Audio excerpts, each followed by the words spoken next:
કંસનો નાશ કરવા માટે અવતાર લીધો, ત્યારે પણ જયારે ભગવાન કૃષ્ણ ત્યાં મારવા પહોંચ્યા હતા ને કંસને, ત્યારે 14 વર્ષની ઉંમર થઈ હતી. અને ભગવાન પણ એમ કહેતો હોય છે કે શું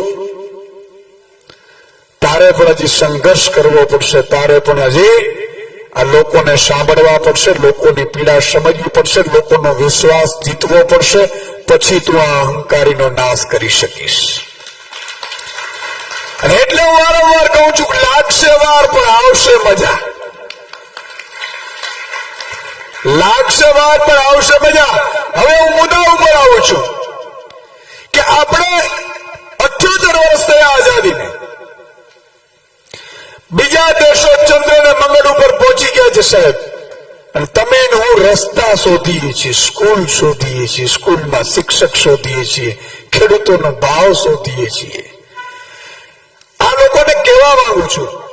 કે ઈશ્વરે તમને બધું આપ્યું સાહેબ, સત્તા આપી, સરપંચથી લઈ અને પ્રધાનમંત્રી સુધી સત્તા આપી, છતાંય જો મારો ખેડૂત દુઃખી હોય, મારો મજૂર દુઃખી હોય, મારો શ્રમિક દુઃખી હોય, અને આજે પણ જો જ્ઞાતિ જાતિની ધર્મમાં તમે વાળા નાખતા હો ને, તો તમને કોઈ રાજ કરવાનો અધિકાર નથી સાહેબ.